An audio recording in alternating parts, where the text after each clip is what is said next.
Welcome back, everyone. So, today we will start the chapter 3 Constitutional Design of Class 9 Civics or Polity. Okay. So, in this chapter, we will study about the constitutional design जो आपका constitution है एक देश के अंदर वो किस तरीके से उसकी शुरुआत कैसे हुई उस constitution को बनाने की। तो इसके अंदर आपका है जो डेमोक्रेटिक constitution इन साउथ अफ्रीका के अंदर हम पढ़ेंगे जो आपके नेल्सन मंडेला जी थे वो was sued for treason by the white South African government। उनको जो है ट्रीजन के आरोप में जो है देशद्रोह के आरोप में धोखाधड़ी के आरोप में जो साउथ अफ्रीकन गवर्नमेंट ने जेल में डाल दिया था। he and seven other leaders were sentenced to life imprisonment in 1964 opposing the apartheid regime in his country। तो उसको नेल्सन मंडेला जी को और उनके साथ जो लीडर थे और उनको जो है उम्र कैद की सजा सुना दी थी 1964 में।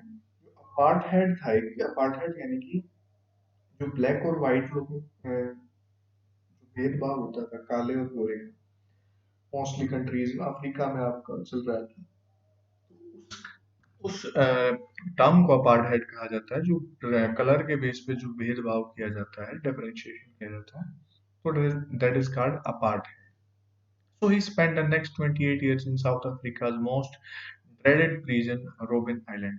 तो उसने अपने 28 साल सबसे बुरे, सबसे खराब, सबसे मतलब खतरनाक जगह पे आपने रोबन आइलैंड में जो है उन्होंने गुजारे थे।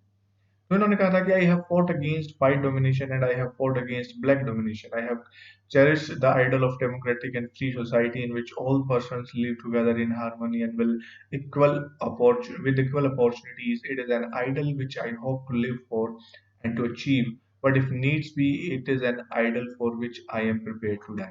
उन्होंने कहा है कि मैं व्हाइट जो डोमिनेशन है उनका प्रभुत्व है व्हाइट के खिलाफ भी ब्लैक के खिलाफ भी लड़ा हूँ। ठीक है जो डेमोक्रेटिक और फ्री सोसाइटी के लिए जो आइडल सिचुएशन है मैंने उनको आगे बढ़ाया है और जो लोगों को साथ मिलकर रहना इक्वल अपॉर्चुनिटी सभी को बराबर मिलना ब्लैक हो चाहे व्हाइट हो। ठीक है तो ये मेरा आइडल रहा है मैंने कोशिश की है मैं होप करता हूँ कि मैं अचीव करूँ और अगर इसके लिए मुझे जरूरत भी पड़ी अपने इस आइडल को इस अपने गोल को अचीव करने के लिए I am prepare to die for it. उसके लिए मरने के लिए भी तैयार हूँ। तो ये आपके नेल्सन मंडेला जी थे। तो स्ट्रगल अगेंस्ट अपार्थाइड में क्या था apartheid was the racial discrimination unique to the South Africa. तो जो रेशियल डिस्क्रिमिनेशन यानी ब्लैक एंड व्हाइट जो रेस के बेसिस पे जो ब्लैक था या व्हाइट था उसके बेसिस पे ये यूनिक थी साउथ अफ्रीका के लिए स्टार्टिंग में। The white Europeans imposed this system on south Africa. तो ये आपके जो यूरोपियंस आए थे व्हाइट जिन्होंने कंट्रीज के ऊपर कब्जा किया था तो उन्होंने ये साउथ अफ्रीका के ऊपर जो है इम्पोज कर दिया था ये apartheid system. So during the 17th and 18th century, the trading companies from Europe occupied it with arms and force as they occupied India। 17th 18th century तक आते आते जो ट्रेडिंग कंपनी थी इंडिया में भी तो आपकी ईस्ट इंडिया ट्रेडिंग कंपनी आई थी ना ईस्ट इंडिया कंपनी और यूरोप से जो आई थी उन्होंने इसको जो है फोर्स पूरा कब्जे में लेके फोर्स से अप्लाई कर दिया अपार्थाइड को जिसे उन्होंने इंडिया को अपने कब्जे में लिया था। But a large number of whites had settled in South Africa and become the local rulers। तो वहां पर जो है लार्ज नंबर ऑफ वाइट वहीं पे सेटल हो गए। पहले तो उन्होंने वहां पे व्यापार करना शुरू किया पर खुद ही फिर वहां पे सेटल भी हो गए और वहां पर लोकल रूलर्स भी बन गए वहां पर उनका कब्जा भी हो गया। The system of apartheid divided the people according to skin colour. तो सिस्टम था अपार्थाइड का वो स्किन के कलर के बेसिस पे लोगों को डिवाइड करता था। The native people of South Africa are black in colour. जो उनके वहां के मूल निवासी हैं अफ्रीका के वो ब्लैक है कलर में ब्लैक है उनका। The made about three fourth of the population and were called black. तो मेन जो इनकी पॉपुलेशन थी वो थ्री फोर्थ पॉपुलेशन थी वो इनकी ब्लैक की ही थी उनको ब्लैक कहा भी जाता था। And there was a third group of people of mixed races who were called coloured and people who migrated from India. तो एक तीसरी कैटेगरी भी थी वहां पे उनको जो मिक्स रेसेस थे इन दोनों की मिला के या जो लोग जो आपके कहे माइग्रेट हो भी गए थे वहां पर इंडिया पे जो है इनको चाहे गुलाम के रूप में ले गए थे या वैसे चले गए थे स्लेवरी के टाइम पे तो वो आपके थर्ड ग्रुप में इसके अंदर आते हैं। तो एक तो ब्लैक एक pure white and middle one is the mixed races. So next one is they the white rulers. So the white rulers are treated all non-whites as inferiors। तो जो आपके गोरे लोग थे वो इनको नॉन वाइट्स को, जो ब्लैक होते थे या नॉन वाइट होते थे, उनको नीचा ही दिखाने की कोशिश करते थे, उनको नीचे ही रखते थे। Non whites did not have voting rights, तो नॉन वाइट्स के पास आपके वोटिंग राइट्स भी नहीं थे। और even blacks were not allowed to live in white area, जहाँ पर लोग वाइट एरिया रहते हैं उनके आसपास भी उनको ब्लैक को रहना अलाउड नहीं था। ठीक है, the good work in white areas only if they had permission. और वो जो वेद वहां पर काम भी करते थे अगर, तो वो उनको वाइट के एरियाज में जहाँ पर गोरे लोग रहते थे, तो उनको परमिशन मिलती थी पहले उस काम करने के लिए, फिर उनको वहां पर जाने दिया जाता था।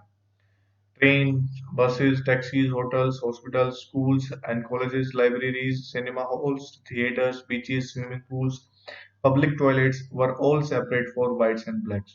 तो ये सारी चीजें वहां पर सेपरेट बनाएगी, ब्लैक के लिए भी और व्हाइट्स के लिए भी अलग अलग रखा गया उनको बिल्कुल। तो दिस वाज कॉल्ड सेग्रीगेशन। तो ये सेग्रीगेशन कहा गया, जो इन सब कुछ चीजों को अलग अलग एक दूसरे के लिए कर दिया गया। Blacks and whites had separate churches, even churches भी आपके सेपरेट बनाए गए दोनों के लिए। तो blacks could not form association और protest against the terrible treatment.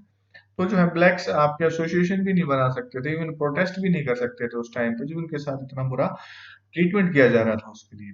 तो those who protested were killed और सेंट टू जेल, जो करता उसको भैया तो मार दिया जाता है, जेल में डाल दिया जाता है आपको। And since 1950 the black coloured and Indians fought against the apartheid system. तो 1950 तक है ना, जो आपके ब्लैक लोग थे वहां के मूल निवासी और इंडियन जो थे, उन्होंने अपार्थाइड के खिलाफ लड़ाई लड़ी। इस अपार्थाइड सिस्टम के खिलाफ उन्होंने एक तरीके से आंदोलन शुरू किए। After that, African National Congress led the struggle against the policies of segregation. तो अफ्रीकन नेशनल कांग्रेस पार्टी जो आई उभर कर, उसने स्ट्रगल जो है आपका पॉलिसी जो सेग्रीगेशन की जो अलग करती थी सब चीजों को, उसके खिलाफ उन्होंने स्ट्रगल शुरू किया। This included many workers unions and the communist party. तो इसके अंदर जो है आपकी उन्होंने मैनी यूनियन वर्कर्स आपकी कम्युनिस्ट पार्टी के लोग इसके अंदर उन्होंने इंक्लूड किए। ठीक है, जो आपके यूनियन में काम करते थे लोग, और उन्होंने अपना उनको शामिल करना शुरू किया, कम्युनिस्ट पार्टी के लोगों को इंक्लूड किया इसके अंदर। ठीक है, आफ्टर दैट इवन आपके जो है मैनी वाइट पर्सन, ठीक है, आपके जो many whites also join ANC to oppose apartheid and played a leading role in the struggle. आपके गोरे लोग भी कुछ इसमें शामिल हुए अफ्रीकन नेशनल कांग्रेस के अंदर अपार्थाइड के खिलाफ। और after that several countries criticised apartheid system. तो कुछ कंट्रीज ने भी इस अपार्थाइड सिस्टम को जो क्रिटिसाइज किया, कुछ कंट्रीज ने भी इसके खिलाफ जो है बोला। But the white racist government continue to rule by torturing and killing thousands of black and coloured people. तो लेकिन व्हाइट रेसिस्ट गवर्नमेंट जो है अपनी, इसको कोई फर्क नहीं पड़ा, उन्होंने लोगों को टॉर्चर करना, उनको मारना इसी तरीके से जारी रखा। तो ऐसी सिचुएशन आ चुकी थी, फिर इसकी वजह से आपका जो है एक, हम कहें कि आपका माहौल ऐसा बन गया कि लोग आजादी चाहते थे, और टुवर्ड ए न्यू कॉन्स्टिट्यूशन, एक नई कॉन्स्टिट्यूशन को बनाने की यहाँ पर डिमांड की जाने लगी। तो this will we will study about in the struggle, या कहें हम towards a new constitution, step towards a new constitution, we will study about it in the next video. Thank you so much.